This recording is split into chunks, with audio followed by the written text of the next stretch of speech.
আসসালামু আলাইকুম গাইস, আশা করি সবাই ভালো আছেন। আলহামদুলিল্লাহ আমিও ভালো আছি। আজকের ভিডিওটি অন্যরকম হইতে যাইতেছে। আজকের ভিডিওটি করতেছি আমি, সানিম এবং লিমন ভাই তিন ভাই মিলে একটি ছোটখাটো একটি পার্টি দিই। তাই ভাবতাছি এই পার্টিটি আপনাদের কাছে শেয়ার করি। এদিকে তো আমরা তিন ভাই মহা খুশি আজকে একটি পার্টি দিতেছি। পার্টির মধ্যে যা কিছু আছে, মুরগি থেকে মশলা দৌড়ে যা কিছু আছে সবকিছু আজকে আমাদের। আজকে চলে গেছি চাচার বাসা, কাকা চাচি এরা সবাই গেছে ঘুরতে, তাই আমাদেরকে তাকতে দিয়েছে তাদের বাসা, পাকা বাসা। আজকে যখন থাকবো তাহলে একটা পার্টির ব্যবস্থা করি। এদিকে তো সানিম মহা খুশি থাকলে হবে না, তাড়াতাড়ি কাজও করতে হবে। আমি পানি গরম করতেছি মুরগিটি যাতে তাড়াতাড়ি বরফটি ছেড়ে পানি গরম করে আমি চলে আসলাম ফ্রিজ। ফ্রি কাউন হেঁটা বই রেখা আজকে, তাই আমি দেখতেছি ফ্রিজ আরো কি কি ভালো আইটেম আছে, কিন্তু কপাল খারাপ কিছুই নেই। খালি কাঁচা মরিচ আর পয়সা পাতা কিছু আছে, আর কিছুই নেই। যে বেটা জীবনে কাজ করে না, এবার আজকে তাড়াতাড়ি করে কাজ করতেছে, কারণ আজকে ফ্রি কাউন মাংনা খাইতেছি তো, তাই সানিম কাজ। সানিম কিন্তু মাংনা কাউন ছাড়া খাই না কোন জীবনে। ফার্স্ট টাইম আমি মুরগি কাটতেছি, কিভাবে কাটে তাও ভালো করে জানি না। যেভাবে পুষ দিতেছি এইভাবে শিখে থাকা বললো, ভবিষ্যতে কাজে লাগবে। যদি কোনো সময় বউ রাগ করে চলে যায় বাবার, তাই আমি নিজে রান্না করে খেতে পারবো। তারপর চলে আসলাম পেঁয়াজ কাটতে।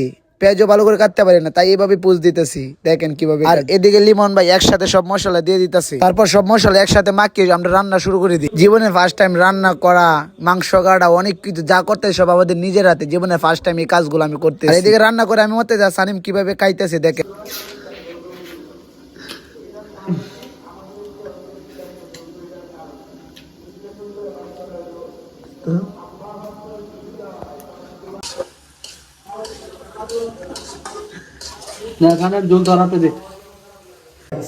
এই ছিল রান্নার ব্লগ।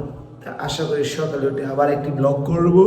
আর এইদিকে দেখেন সানিম কিভাবে কি করতেছে। আমরা এত কষ্ট করে রান্না করছি আর সানিম হাতের কাজ লেগে পড়ছে। সে কিন্তু অনেক ভালো গেম প্লে করে। যারা যারা তার সাথে খেলবেন অবশ্যই কমেন্ট করে জানাবেন। আর আমরা কিন্তু রান্নার কাজ শেষ করে ফেলছি। আজকে ভিডিওটি এই পর্যন্তই। আবার সকালে উঠে আবার আমরা খাবো রুটি দিয়ে। আশা করি আমি লিমন ভাই হয়ে যাইতেছি। শুভ সকাল। দিকে আমি লিমন ভাই যাইতেছি বাজারে গিয়ে আমরা রুটি কিনি। রুটি দিয়ে দেশি মুরগি খাওয়াটাই আলাদা একটি চলে আসে আওয়াল ভাইয়ের দোকানে এসে 19টি রুটি খাবো আমি, সানিম এবং লিমন ভাই তিনজনে। 19টি রুটি কি খেতে পারবো অবশ্যই কমেন্ট করে জানাবেন। সকালবেলা আনন্দবাজার অনেক ভরপুর জমে যায়, দেখেন কত মানুষ চলে আসছে আনন্দবাজার। তারপর 19টি রুটি নিয়ে চলে গেলাম বাসায়। এদিকে দেখি তো আমাদের রান্না করা মাংসটি কিরকম আছে।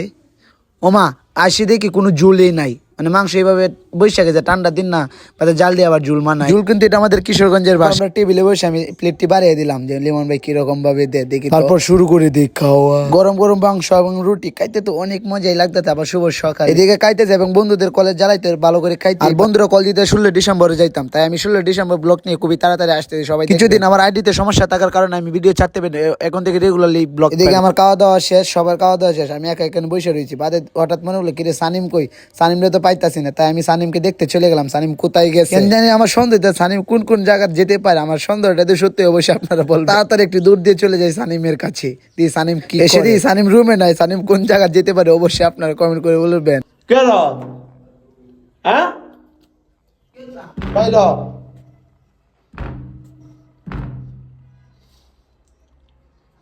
তো এই ছিল সানিমকে নিয়ে ব্লগ। সানিমকে তো যদি অবশ্যই আগামী ব্লগে পেতে চান অবশ্যই আপনারা কমেন্ট করে জানাবেন।